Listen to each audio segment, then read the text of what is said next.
You guys to understand is side control is head control. Guard passing, Wes, anybody?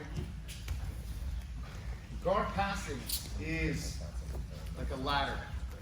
So let's say you're standing. I need to get past his feet, knees, hips, chest, and to the head. Head control. The side control is head control, all right?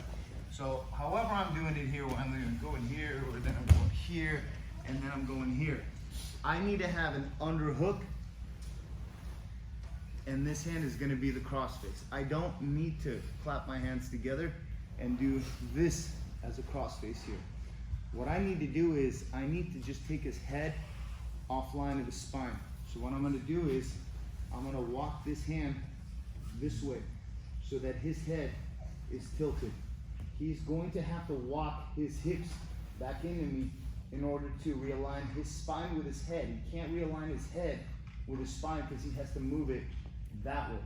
So I jam his hip with my knee and I keep walking both forward, okay? And I keep climbing up. So as he begins to move his hip to the right, I anticipate because he's going to realign his spine with his head. Catch it again. Catch it again, and I'm gonna walk it this way on the mat as I begin to take it offline here as my right knee goes to his hip. Because now as I anticipate him needing to realign his spine with his head, go ahead. You can begin to mount, and this hand still continues to walk forward because his left arm is now exposed for a potential submission, maybe a straight arm lock, probably a key lock. As he wants to bring his left elbow down to his hip, I have to walk it forward at an arm. He's gonna wanna bring it down to his hip.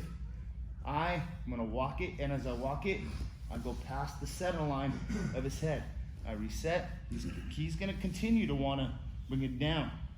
And I walk it this way here, so that whether you get it here,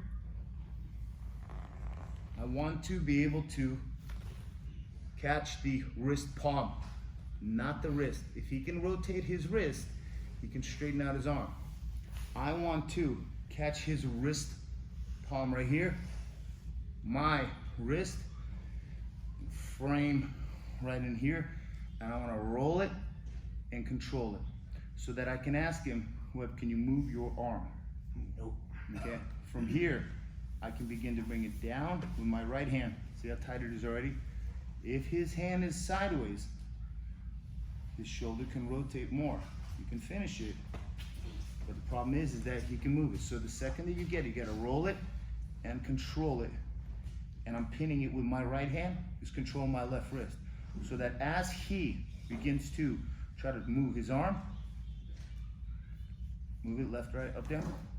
See? I pull it with my right, down on my right knee. And it's really super tight, right? So when you're controlling, let's say from the side,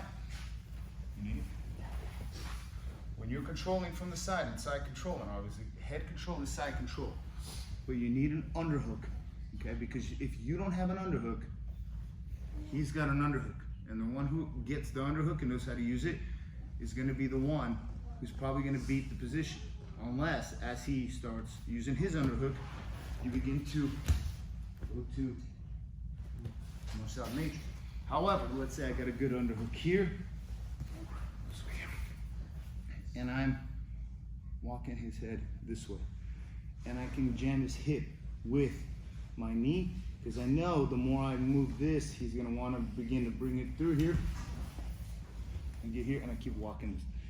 Try to get your left elbow to your, yes, right here, and I keep walking, reset, and I keep walk right here, because he'll keep bringing it down, and then maybe you go here, and then you can go do one of these, because that's pressure.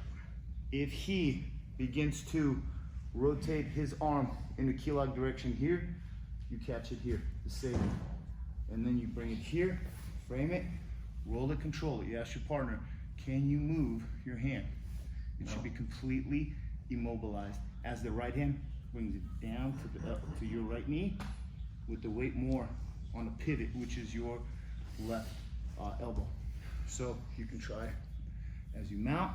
He's gonna be trying to bring that elbow down, plant your fist, hand, you're gonna drive yourself up, and I'm gonna put my head on the mat, and I'm gonna squeeze his arm. Keep bringing down. Yeah, they're right about there.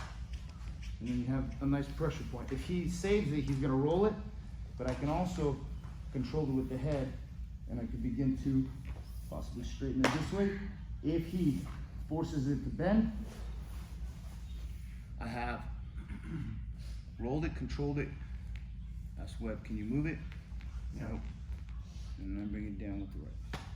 Should be back to a couple minutes and then we'll roll. 1, 2, 3. Thank you. You can practice that head under the head, under the head control is side control. Side control is head control.